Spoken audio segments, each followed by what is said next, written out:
Quando a gente fala de dinheiro, está muito mais relacionado à mentalidade, a comportamento do que técnica.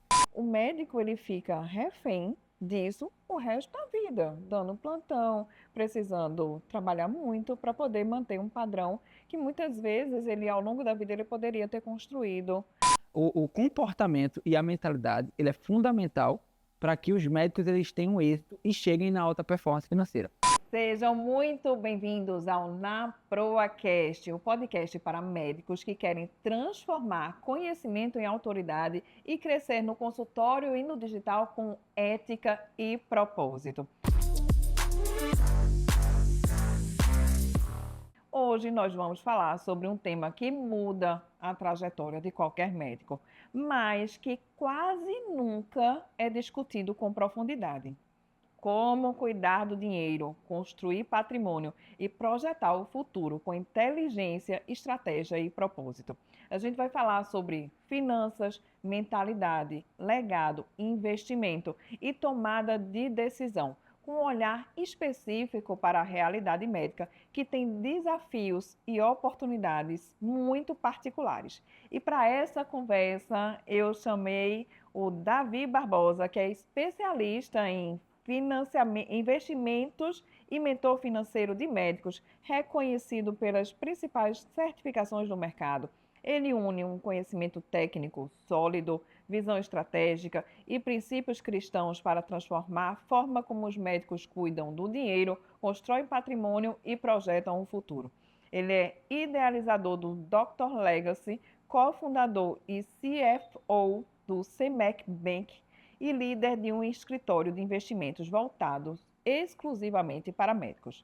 Já ajudou centenas de profissionais de saúde a alcançarem alta performance financeira, segurança patrimonial e construírem um legado que transcende gerações, sem abrir mão do propósito, dos valores e da fé. Seja muito bem-vindo, Davi. Muito obrigada por estar aqui presenciando aqui no na ProaCast. Doutor André, eu agradeço a oportunidade de estar aqui compartilhando conhecimento e vi que minha lista aí ficou bem extensa da apresentação, mas de fato eu falo que eu resumo tudo isso dizendo que a minha missão é levar o médico até a alta performance financeira. Então vai ser um prazer aqui a gente compartilhar conhecimento. Na ProaCast traz convidados de alto nível, para você ver essa lista que é pequena perto da grandeza do Davi, do quanto que ele tem para ensinar para a gente. Então fica até o final, porque você vai ter muitos aprendizados. Eu garanto que depois que você escutar o Na ProaCast, você não vai mais querer perder nenhum episódio. Então, Davi, vamos falar sobre a medicina, sobre investimento, sobre finanças, e você que convive diariamente com médicos. Me conta, assim, a gente que é médico, a gente é competente, inteligente, tecnicamente a gente fica lutando, trabalhando, estudando, então não é por falta de dedicação que a gente consegue uma carreira sólida. Porém, isso em contrapartida leva a uma dificuldade, a muitos, eu não estou dizendo que são poucos, não, são muitos, que têm dificuldade com dinheiro, investimento e organização financeira. Então, me conta por que que você acredita que acontece essa dificuldade entre os médicos? Perfeito. Eu quero começar falando que quando a gente fala de dinheiro, está muito mais relacionado à mentalidade, a comportamento do que técnica. Porque tem muita gente que tem uma técnica absurda, mas não consegue controlar bem o seu dinheiro. Eu conheço inúmeros médicos que são especialistas, são perfeitos na sua área de atuação, possuem franquias de clínica, atuam no mercado há mais de 30 anos, porém, quando a gente vai olhar a sua vida financeira, quando a gente vai olhar a vida financeira da clínica, ela está um pouco perturbada, ou melhor dizendo, conturbada. Mas não por uma falta de faturamento, por uma falta de atendimento, às vezes a agenda está até lotada, mas sim por uma falta de comportamento, por uma falta de buscar esse comportamento alinhado com uma boa mentalidade para controlar e dominar o dinheiro. Então, assim, eu acredito muito que na medicina, os médicos eles se dedicam muito, obviamente, ao estudo. Então, a gente já vê ali, a maioria estuda 10 anos, a gente está falando de 6 anos de faculdade, mais 2, 3 anos, dependendo da residência. Então, a gente, juntando todo o compilado de estudo, são 10 anos dedicados ao exercício da medicina, ao propósito de salvar vidas. Mas nesse período todo, não existe uma formação voltada para como cuidar do dinheiro. como faturar na medicina. E a gente precisa entender o seguinte, que a medicina ela está mudando nos dias de hoje. Então eu vou até provocar a doutora mais lá na frente, mas eu quero já começar falando isso. Ó. O comportamento e a mentalidade ele é fundamental para que os médicos eles tenham êxito e cheguem na alta performance financeira. E eu acredito que há muita perturbação nesse mercado financeiro para os médicos por conta de uma falta assim, de pensar, uma falta de buscar, uma falta de ir atrás. Porque concorda comigo, o médico estudou 10 anos, ele entrou agora no mercado, ele está criando uma clínica ou até mesmo está atuando numa UBS, numa UPA, no hospital. A preocupação dele não é com faturar, a preocupação dele é colocar em prática o que ele estava 10 anos aprendendo. Então, por negligenciar essa preocupação com o comportamento e a mentalidade, ele acaba muitas vezes ficando refém do hospital, ele acaba ficando refém dos plantões que ele dá. Então, eu resumo, inicialmente falando, que o grande problema que existe é, de fato, o olhar. Ele não olha, não tem a preocupação com o dinheiro, com o comportamento dele. Exatamente. Eu que vivo a medicina já tradicional, que a gente vê essa mentalidade, já desde que a gente entra na faculdade, que a gente tem a mentalidade, e isso melhorou mais ao longo do tempo com a questão da competitividade. As pessoas estão olhando outras habilidades além do conhecimento técnico da medicina. Mas antes, o que é que a gente acreditava? Como que eu escolhi medicina e minha família disse: você já está feita, você já vai ter sucesso, porque você escolheu uma profissão que vai ter emprego, que vai ter uma remuneração adequada. Só que o mundo mudou e as pessoas não acompanharam essa mudança do tempo com, com, com a mentalidade de querer, ok, eu vou ser bom tecnicamente, que isso é essencial, mas eu preciso adquirir outras habilidades para eu poder conseguir ter o resultado do meu trabalho. As pessoas trabalham demais, no final das contas acham que estão ganhando muito, mas no final, se você for colocar na ponta do lápis, às vezes não sobra nada, ou às vezes fica em dívida. É porque o médico, ele precisa, além de ser médico, ele precisa ser gestor, que é isso que a doutora está falando. Então, ele está atuando, ele está faturando, ele tem os plantões, porque venhamos e convenhamos, no dia de hoje a gente vai pegar uma média, se a gente ver as regiões do Brasil, a doutora me corrija, tá? Mas vai pegar uma média de R$ 900 por plantão de 12 horas. Isso são os piores cenários. No melhor cenário, a gente vai pegar R$ 1.000, R$ 1.200.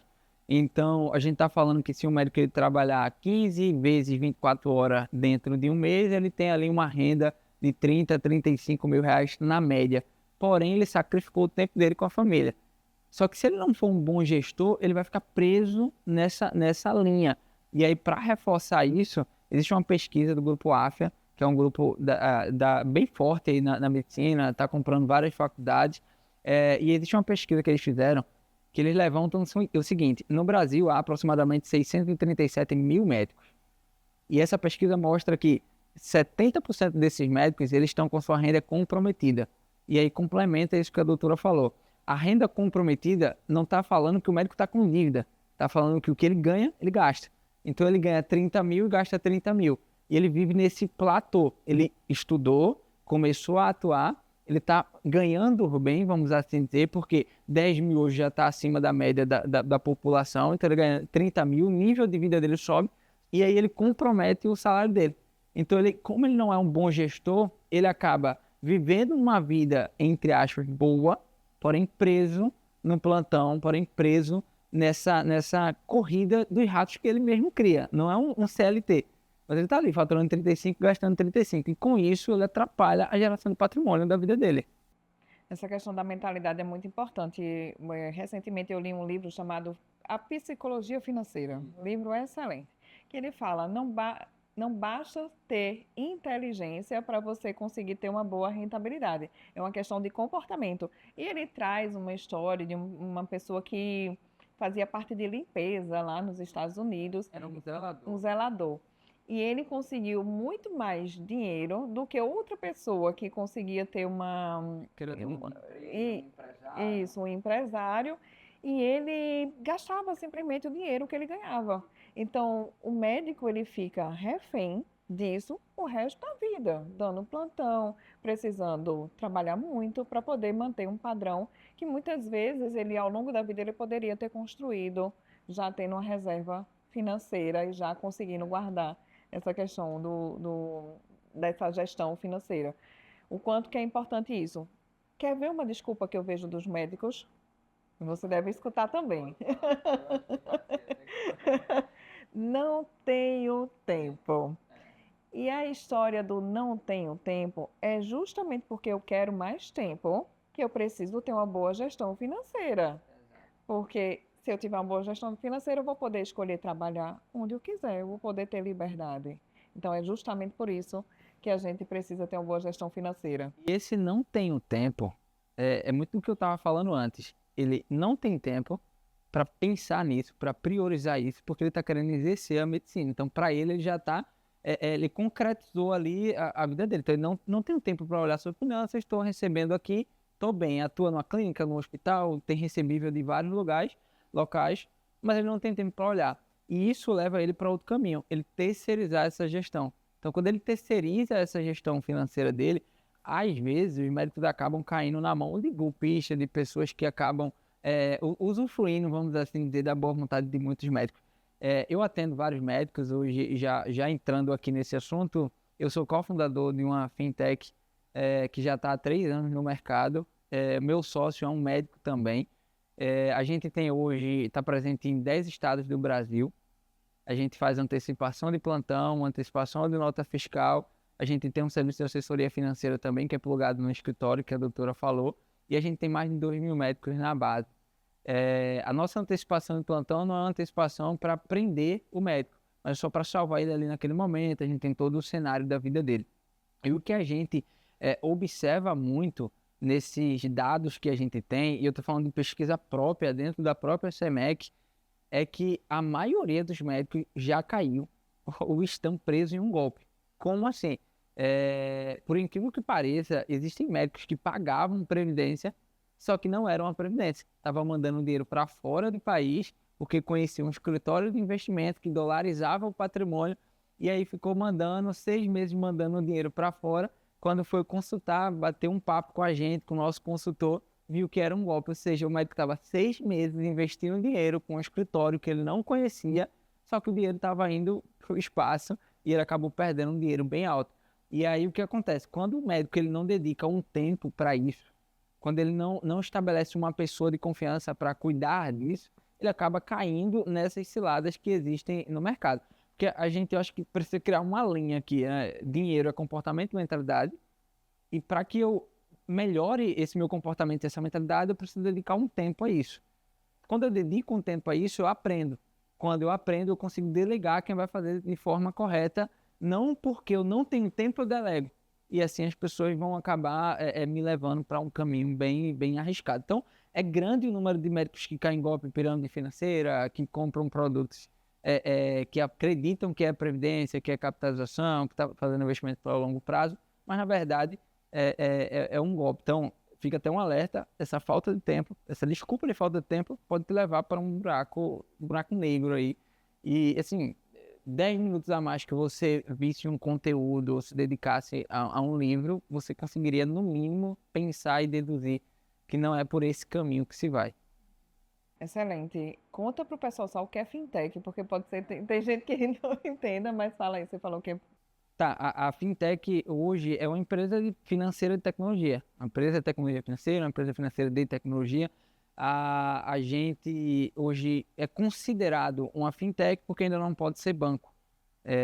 Mas nós estamos como banco. A gente tem um aplicativo na Apple Store, na iOS. Então você pode baixar, quem está assistindo aqui, inclusive, pode pesquisar aí CEMEC Bank, SEMEC Bank no final. É um banco normal, você vai abrir lá e vai utilizar. Você pode utilizar para pagar boleto, Pix, TED, e tem dentro dele a funcionalidade de antecipações. A grande diferença dessa fintech é que ela é exclusiva para médico. Só o médico pode abrir conta. Então a gente pede CRM, consulta e o médico abre a conta lá. Então quando ele entra nessa fintech, é onde a gente começa a alta performance financeira. Então ele tem um assessor de investimento gratuitamente, ele tem todo um atendimento voltado para a área financeira dele. Certo. Uma das coisas, assim, veja, a gente falou sobre mentalidade, sobre falta de tempo, comportamento e a educação formal também. Crenças familiares também existem muito no nosso meio e depende muito também da década que esse médico vive, da idade da pessoa. Então, eu, por exemplo, eu sou da era que meus pais tiveram uma dificuldade financeira, eles tiveram que trabalhar bastante para a gente não passar pela escassez que eles viveram na infância deles. Então, meus pais tiveram uma escassez, eles trabalharam, conseguiram trazer para mim um conforto para eu viver uma condição de classe média. Eu não vim de família rica de jeito nenhum, eu sou a única médica da família. E o que é que você acha que mais limita a pessoa para ter uma prosperidade financeira? É a mentalidade, é a crença, é a questão da falta de tempo? O que é que você acha que é um fator que pode pesar mais? Se você for botar o peso. É uma composição de várias coisas, né? A crença, ela trava muito a gente. Você fala um ponto muito importante, eu não vim de uma família rica. Mas uma família rica pode vir da doutora. E aí o que mais limita para mim são as crenças. Há muito tempo atrás, eu também não venho de uma família rica, e eu entendi uma coisa, eu entendi que eu sou causa e não consequência. Então, todo médico, todo mundo que está vendo esse podcast aqui, ele precisa entender isso, que ele é causa e não consequência. Quando a gente entende que a gente é causa e não consequência, a gente entende que a gente pode mudar a nossa realidade. E esse mudar a realidade é prosperar. E prosperar não é necessariamente dinheiro. Prosperar é crescimento. Se você não está prosperando, você está regredindo, você está caindo, você não está parado. Então, se a tua empresa não está crescendo, se a tua família não está crescendo, se o teu ministério não está crescendo, se a tua vida, você não está crescendo, você não está estudando mais, você não está prosperando. O dinheiro, ele é consequência do crescimento, e aí você tem a prosperidade. Então, esse entendimento de causa ou consequência, como que é? Quando eu entendo que eu sou consequência, eu entendo que é o seguinte: meu pai e a minha mãe não é rico, não tem empresa, então eu tenho essa vida um pouco apertada financeiramente, eu sou consequência deles não terem empresa e não serem ricos. Então, quando eu entendo que eu sou consequência, eu paro. E parar me trava, então eu não avanço. Mas quando eu entendo que eu sou causa, eu entendo que começa em mim. Então eu sou causa. Meu pai e minha mãe não têm empresa, não é rico, mas eu posso ser. Então quem é causa consegue mudar. Quem é causa consegue fazer alguma coisa. Então, é como eu falei, não veio de uma família rica, mas uma família rica pode vir da doutora. Então eu resumo que o que grande empecilho para as pessoas prosperarem é um conjunto, mas o principal é a crença.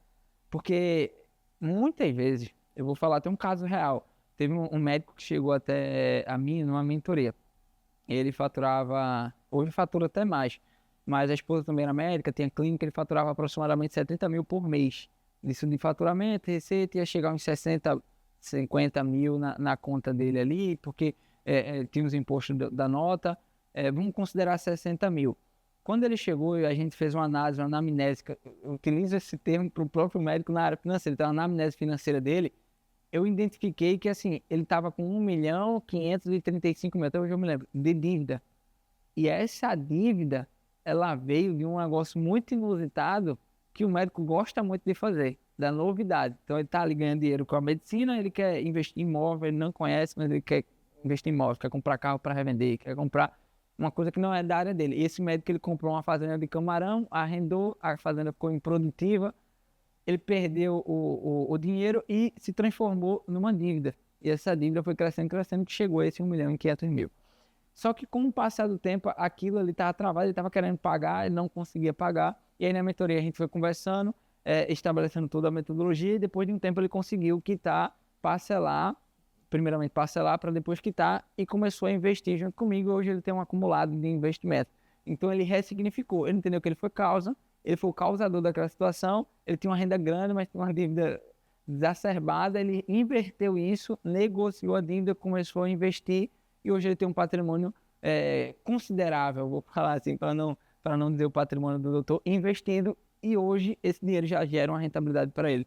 Então, o médico ele precisa entender isso.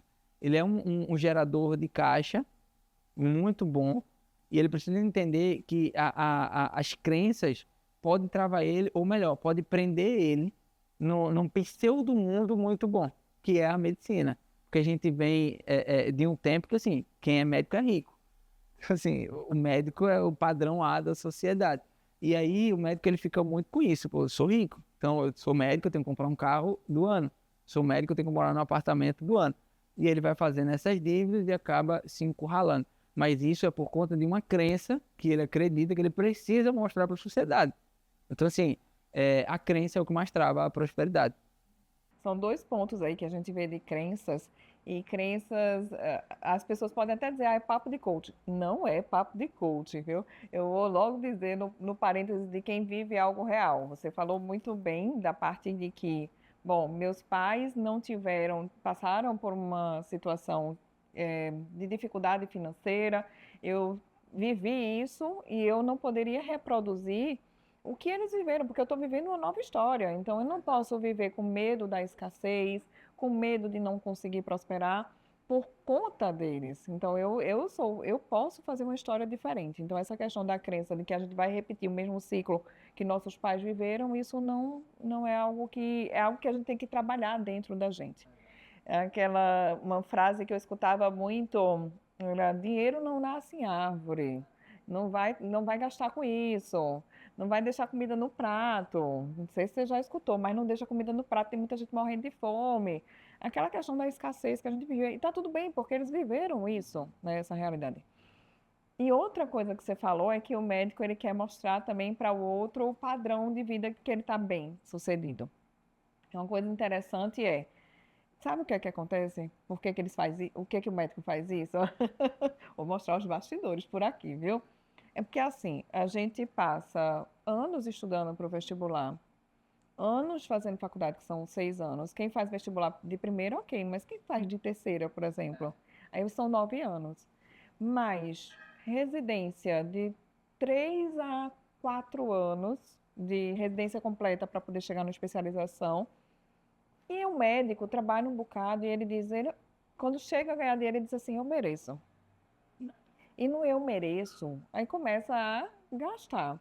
Não é nem no sentido, pelo menos assim, da minha realidade dos colegas que eu convivo, às vezes não é no sentido de mostrar um status, um padrão, mas é no sentido de dizer eu De mereço, compensar todo esforço. de compensar todo o esforço. De dizer, ah, eu trabalhei tanto essa semana, eu dei plantão, fiz isso, fiz aquilo, que eu mereço um restaurante, eu mereço uma roupa. Não estou dizendo que eu fiz isso, não, mas eu vejo a realidade e isso é uma das crenças que o médico. Nada errado quanto a isso. O importante é fazer consciente e entender que, assim, o médico ele não pode ter uma visão de curto prazo. Essa é uma visão de curto prazo. Tudo bem comprar um carro do ano, tudo bem realmente se pagar, isso é muito importante. Só que não tem uma visão de longo prazo, de curto prazo, e sim uma de longo prazo. Porque assim, o plantão, vamos pegar o plantão e a consulta, o médico que tem clínica e o médico que dá plantão no hospital. O plantão é tempo, a consulta é tempo. Se um plantão de 12 horas é R$ 1.000, ele está vendendo 12 horas da vida dele por R$ 1.000. Se uma consulta dele de 1 hora é R$ 600, ele está vendendo 1 hora dele por R$ 600. Aí ele faz uma matriz de esforço e resultado, vê onde ele vai mais se dedicar. Mas quando eu entendo que isso é tempo, eu não estou comprando com um plantão um carro, mas sim com 12 horas do meu tempo. E isso me permita falar, é unânime entre os médicos. O médico entende que plantão é dinheiro. E aí ele financia o carro e pensa assim: ah, vou fazer mais 2 plantões e vou pagar esse carro. Vou fazer mais 3 plantões e vou pagar esse financiamento. Não tem nenhum problema quanto a isso. Só que precisa se estabelecer uma visão de longo prazo. Faça mais 2 plantões e comece a investir esse dinheiro. E eu falo muito isso no meu Instagram. Um médico tradicional, se ele pegar R$ 3.500 por mês e investir durante 20 anos, ele consegue acumular 8 milhões investidos. Você vai me perguntar, quando que isso é possível? Parece um negócio impossível, mas eu estou falando de 20 anos de investimento. Veja a quantidade de meses, todo mês você colocando 3.500. Então, assim, veja, estudou 10 anos, 20 anos atuando na medicina, daqui a 30 anos você tem 8 milhões na conta que pode estar te dando uma rentabilidade aí de 50, 60, 70 mil reais. Sim, menos que 1% por mês. É esse olhar que eu quero trazer para o médico. Quando eu converso com os médicos, na minha mentoria, eu não digo para ele gastar menos, eu não digo para ele cortar os gastos, eu apenas pego tudo que ele faz e implemento coisas novas. Então, a minha metodologia é: viva como você está vivendo, só que incremente aí a sua construção do legado, a sua construção de patrimônio. Faça um plantão a mais, e aí o que é que acontece muito? Ele começa a fazer 2 plantões, um plantão a mais, começa a investir, daqui a pouco tinha um dinheiro que estava atrasado em um hospital 6 meses, caiu na conta de uma vez, ele coloca no investimento, passa 1 ano, tem um bom dinheiro investido e já começa a rentabilidade. Aí vende o carro porque está vendo a rentabilidade, investe, compra outro carro. E aí tem médicos que chegam no momento, eu tenho um gráfico da vida, quando a gente faz a mentoria, que ele chega no momento que o dinheiro que está investindo já está gerando rentabilidade dele, capaz de ele começar agora a fato de diminuir o plantão. Então ele tem um dinheiro investido que agora paga R$ 1.200, vamos pegar como exemplo. Então ele já pode diminuir 12 horas do plantão dele se ele quiser desacelerar. E isso a gente vai na desaceleração da vida dele. Então nesse gráfico, ele começa subindo, ele está faturando, ele está investindo. Mas vai chegar um momento que ele não vai mais ter tempo, disposição para estar trabalhando. E aí esse faturamento dele vai começar a cair e é onde o rendimento dos investimentos começa a subir. Então isso é muito importante para a vida do médico. Gaste mesmo. A educação financeira, eu gosto de ir contra muitos gurus da internet. A educação financeira, cuidar do dinheiro, não consiste em não gastar, não consiste em guardar e enterrar o dinheiro, mas sim gastar de forma correta, de forma prudente. A gente vai ver lá e fazer bons negócios. A gente vai ver na Bíblia que tem uma passagem das parábolas. E a um servo saiu, deu 1, a outro 2, a outro 5. E aquele que recebeu 1, ele enterrou. Então, isso é uma grande lição para a nossa vida. O que recebeu 2, a Bíblia vai falar que ele foi para a cidade, negociou, comprou, vendeu e dobrou. O que recebeu 5, emprestou aos banqueiros, voltou, teve rendimento e dobrou. E aí, quando aquele senhor volta, ele vai pedir a prestação de conta. O que recebeu apenas 1 moeda, desenterrou e disse: mestre, eu sabia que você colhe onde não plantou, é rigoroso, então para não perder eu enterrei essa moeda. E aí naquele momento ele amaldiçoa aquele servo. Então o que a gente pode tirar de lição aqui? Naquele momento ele tinha um talento, ele tinha uma moeda, eu utilizei moeda para ficar mais claro o entendimento, mas ele tinha um talento, ele tinha uma moeda. Só que o medo de perder aquele talento, o medo de perder aquele faturamento, o médico com medo de perder aquele plantão, de perder o atendimento dele, ele preserva tanto, ele enterra tanto aquilo, cuida tanto daquilo que ele não multiplica.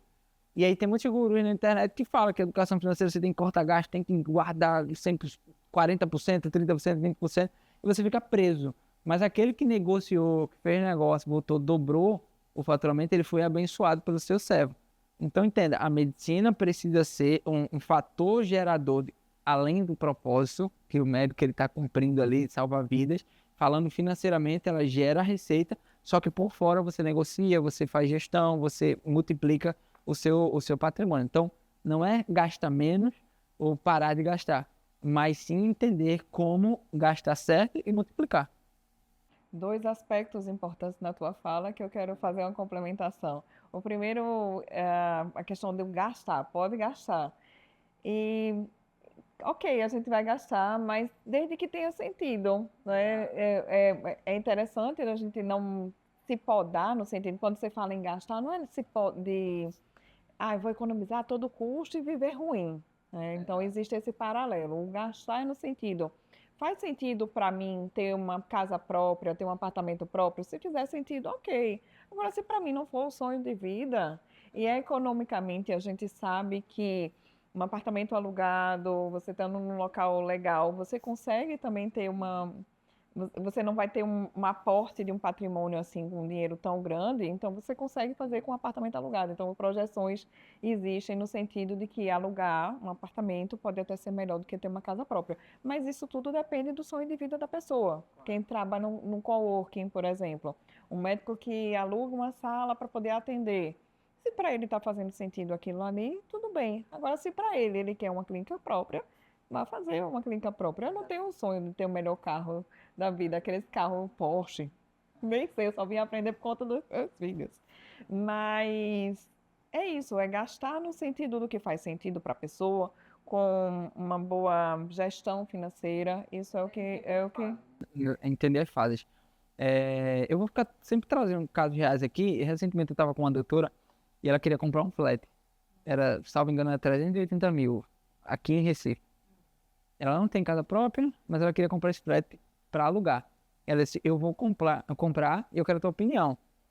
Eu perguntei a ela assim: a doutora quer minha opinião racional ou a doutora está só querendo que eu confirme o seu emocional? De fato, ela não, racional. Pense sem ser para me dar respaldo de comprar, que ela já estava decidida a comprar.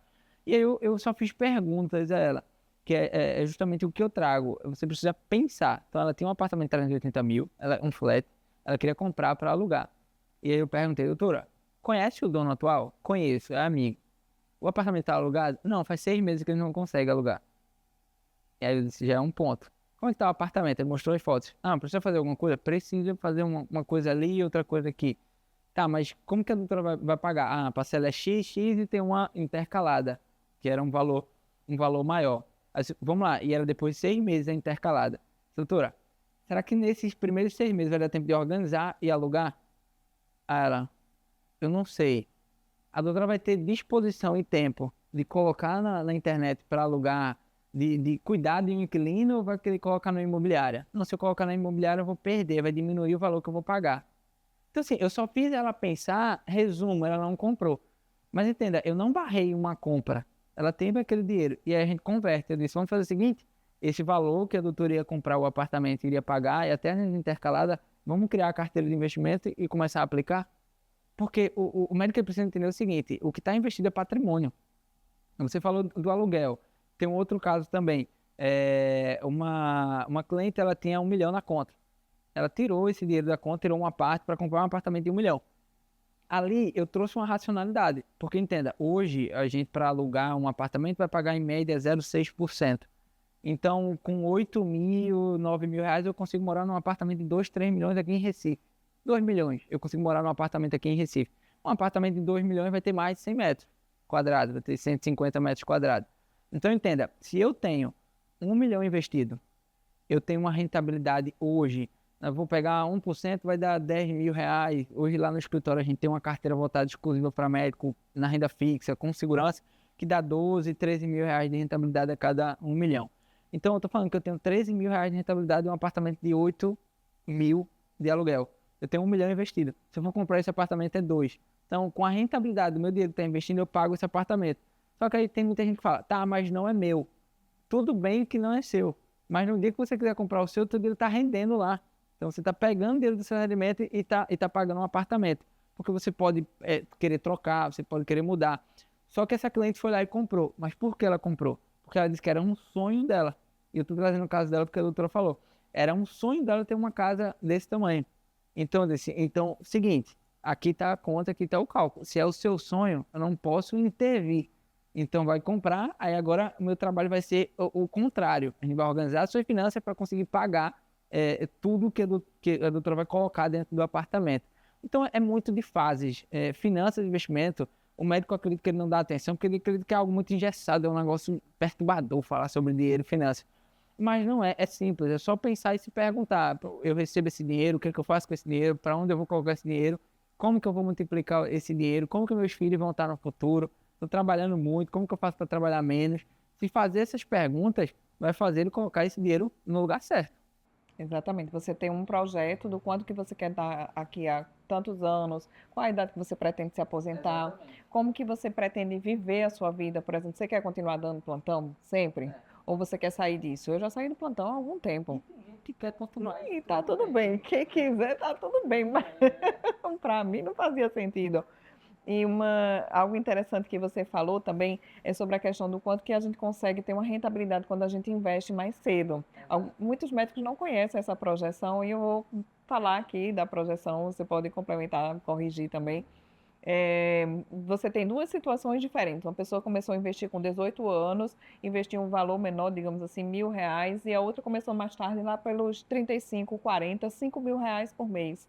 E quando chegar aos 60 anos, então a de 18 vai ter mais. Por mais que tenha investido menos. Por mais que tenha investido menos, porque entra a história dos juros compostos. Então, quanto antes a gente conseguir investir, e gente, às vezes a pessoa acha, quem está escutando aqui esse podcast, presta atenção, investir não significa que vai ser investir em algo arriscado. O pessoal tem um medo de investir em algo, porque acha que vai perder o dinheiro, acha que vai ser ações. Não precisa. A gente tem hoje investimentos no Brasil, claro que você tem que olhar onde que você está investindo, mas com segurança você consegue fazer investimento em renda fixa, que é tranquilo, que você consegue fazer, que você tem fundo de garantia também, se o banco não conseguir, o banco quebrar, por exemplo, que você está investindo, você consegue ter uma garantia daquele investimento que você fez. Então, é importante a gente sempre pensar, ok, quanto por mês que eu consigo juntar para poder, daqui para frente, eu conseguir ter a minha rentabilidade e ter uma segurança, né? As pessoas acham que a segurança está no apartamento, está num bem, no imóvel, mas não, a gente tem investimentos seguros que promovem essa segurança da gente. E complementando, vou trazer outro caso. Conheci um médico que, quando ele atuava na medicina, eu não era nem nascido. Ele atuou, hoje ele tem uma média, acho que uns 75 anos de idade. Ele trabalhou 50 anos na medicina. Até muito idoso ele estava trabalhando na medicina, exercendo o seu papel. E ele tinha uma renda, e essa história eu conheci através do filho dele, né? Ele tinha uma renda de aproximadamente 47 mil, 60 mil mês. Eles viviam muito bem. E aí construiu uma casa grande, comprava vários terrenos, tinha previdência, só que não era da forma correta. O que foi que ele fez com o dinheiro dele? Comprou vários terrenos. Investiu numa previdência do Banco do Brasil, que depois teve um roubo, vou entrar nessa parte de política, que esse dinheiro dele sumiu. Mas aí o que aconteceu? O que eu quero trazer de mensagem aqui? 50 anos, ele não se propôs em construir um patrimônio da forma correta, com investimentos corretos, não buscou um entendimento melhor para isso, e hoje ele é aposentado com 2 salários mínimos. Hoje o teto do INSS é 8 mil, ele tem uma aposentadoria de 16 mil reais, e não é ruim. Só que qual que é o ponto? Ele tinha uma renda mensal de 47, 60 mil. Ele teve que regredir no tempo que ele mais precisa, porque boa parte vai com remédio, mas no tempo que ele mais precisa, ele teve que regredir o padrão de vida dele para 16 mil. E os terrenos que ele comprou, ele segurou tantos terrenos que hoje desvalorizaram, porque a cidade cresceu, os terrenos foram sendo engolidos e ele não consegue nem vender esses terrenos hoje. Então entenda, eu estou falando de uma pessoa que atuou 50 anos na medicina, não construiu seu patrimônio e hoje sobrevive. Não vive numa situação precária, mas sobrevive. Quando eu falo sobrevive, é por conta do padrão que ele estabeleceu na vida dele. E aí até o filho ajuda em alguns momentos.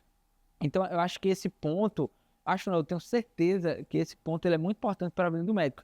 Quando você é médico, você tem energia, você tem força, você precisa se preocupar com o seu eu do futuro e fazer esse investimento. Ah, mas eu tenho já 40 anos, não comecei a investir com 18. O que é que eu faço? Um viés de tempo menor vai ter que investir mais.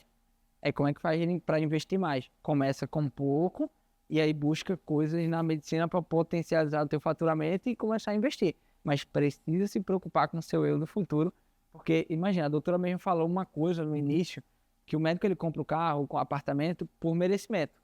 Porque ele estudou 10 anos ali, ele está preso num plantão, ele está trabalhando muito, pô, eu mereço, estou trabalhando tanto. Só que ele também não merece ter um futuro bom, ele não merece que a família dele viva com tranquilidade. Então imagina ele trabalhar 30, 40 anos e ter que se preocupar com um plano de saúde, porque ele vai estar mais idoso, vai estar mais caro, e aí vai pagar 5 ou 6 mil reais de plano de saúde dele e da esposa, deu 12 mil reais e foi embora a aposentadoria do teto do INSS. Então essa é uma reflexão que os médicos precisam ter. Então se você é médico hoje e não tem 10 mil reais investido, você está numa situação de atenção agora. Você precisa parar, e é como a doutora falou, não é investimento em ações, criptomoeda, não é isso. É um patrimônio, é uma carteira para a sua aposentadoria. É um patrimônio seu para cuidar de você no futuro. Hoje é você que cuida da sua família, hoje é você que é uma mantenedor, uma mantenedora, mas no futuro esse dinheiro precisa trabalhar para você. Esse é um ponto de atenção. E do ponto de vista prático, quando a gente vai pensar em finanças, em gestão financeira, é bem. Para a gente que é médico, que vive a medicina, é complexo, porque a gente não teve educação financeira, pelo menos eu não tive essa questão da educação financeira. Eu digo que digamos assim, meu privilégio é que eu sou casada com uma pessoa que não é médica, ele é engenheiro,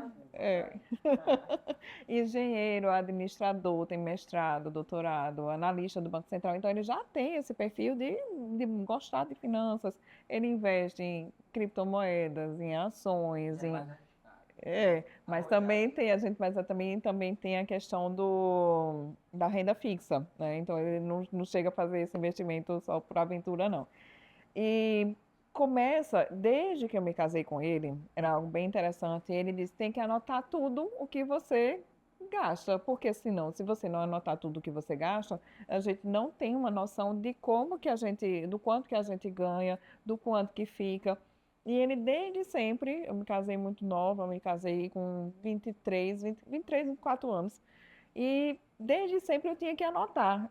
Inicialmente eu era estudante e eu achava que era uma forma de cobrança dele, mas depois que eu entendi, não, eu estou anotando para a gente poder entender o quanto que entra, o quanto que fica, para a gente ter uma previsibilidade financeira.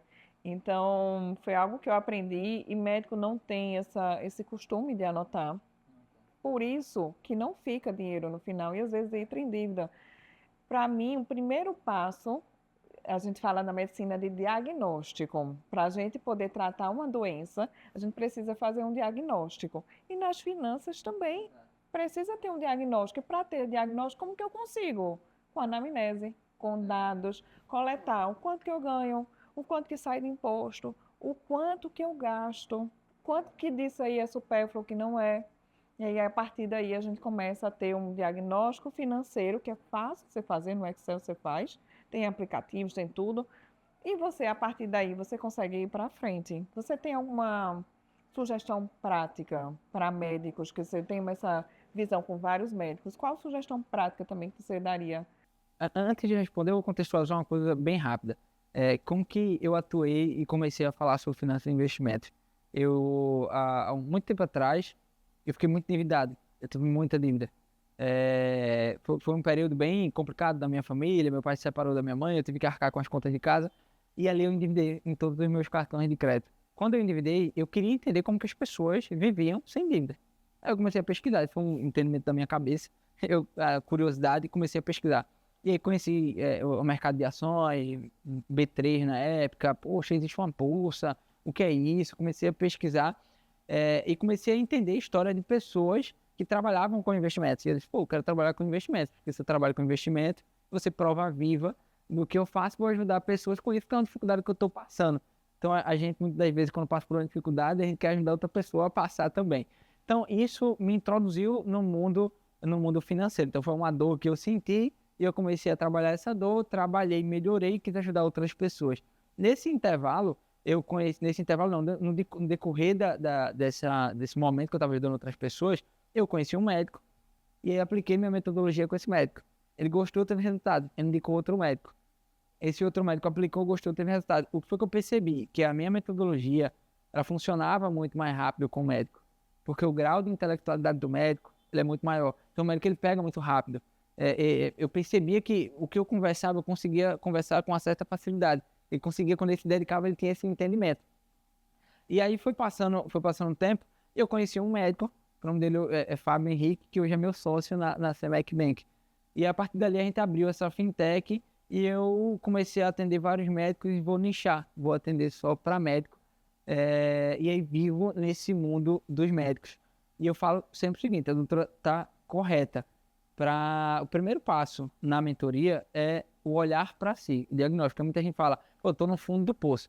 Só existe um entendimento de quem está no fundo do poço, uma situação muito ruim, de quem olha para baixo, porque para ver o fundo você tem que olhar para baixo. Olhar para baixo é visualizar. Então, na mentoria, eu vejo muitos médicos que têm pagando 5, 6 streams de televisão e não assiste, e nem sabia que estava pagando isso. Então, assim, respondendo a pergunta da doutora, é muito da aplicação da minha metodologia. Eu vou encurtar aqui, que eu chamo ela de MDC, que é a mentalidade, direção e controle. Então, o médico, quando ele tem, como eu comecei no início, ele tem uma mentalidade voltada para negócio, para gestão dentro da medicina, ele já está em um estado de alerta para mudança. Quando ele estabelece uma direção para onde que ele quer ir, como a doutora falou, quero para clínica, plantão, o que eu quero fazer da minha vida? Estabeleceu a direção. Quando ele estabelece a direção, ele precisa do controle. E aí, nesse controle, ele vai fazendo toda a gestão da vida dele, porque ele já tem uma mentalidade alinhada para a gestão, ele sabe onde ele quer chegar e ele vai controlar esse caminho até onde ele vai chegar. Só que quem está ouvindo a gente aqui, uma atividade prática, não sabe quanto entra e quanto sai, de fato é parar e visualizar, porque a gente só vai sair do poço se eu entender que eu estou no poço. Então são 3 fases. Você está no poço, olhou, é o fundo. Agora o que eu preciso fazer? Eu preciso construir uma escada para sair. O que eu tenho de construir para sair? Aí eu saio e eu desfruto. Então a atividade prática de fato é essa, é parar. Ah, mas eu não tenho um Excel, não tenho uma planilha. Para, coloca tudo no papel, olha para a fatura, O visualizar, ele é muito, muito real e traz uma transformação. Quando um paciente chega num consultório e ele fala que está com uma dor do lado direito da barriga, você não vai só tocar e entender o que é aquilo ali. Porque você vai pedir um exame, vai pedir um exame de sangue, vai pedir uma ultrassonografia, alguma coisa você vai pedir para visualizar, para olhar. E quando você visualiza, você tem um diagnóstico. Você está com algum problema renal. E quando você olha esse diagnóstico, o que é que você faz agora? O paciente ele sai com o diagnóstico de um problema renal. O que ele vai fazer? Agora ele vai buscar o controle disso. Ele vai, caramba, eu preciso resolver isso daqui. Então, quando ele precisa resolver isso, ele vai tomar remédio, fazer procedimento, ir para outras consultas, enfim. Eu usei esse exemplo para trazer para o MDC. Então, a mentalidade, eu estou com a dor, eu vou no médico, olhei o que é, estabeleço a direção, quero curar, quero ir para outro lado e vou estabelecer o controle da minha vida. Então, o olhar para a vida financeira, o anotar, ele é o primeiro passo, assim, do zero. Estou fazendo nada, vou anotar tudo que eu tenho. Excelente. Mentalidade, direção e controle.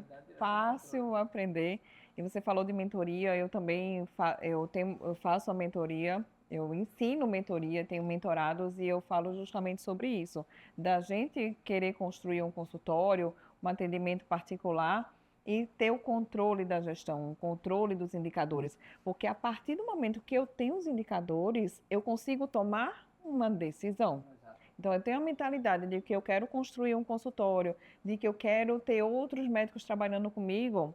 Ok, tá, eu tenho essa mentalidade, a minha direção eu também tenho para onde eu quero ir, mas a partir do momento que eu tenho os dados, eu consigo tomar decisões. Ou seja, quantos pacientes estão chegando, quantos a secretária está convertendo, quanto que a gente precisa de investimento em marketing, de investimento em rede social, de investimento no offline também. Para a grande maioria, tudo isso aí é árabe.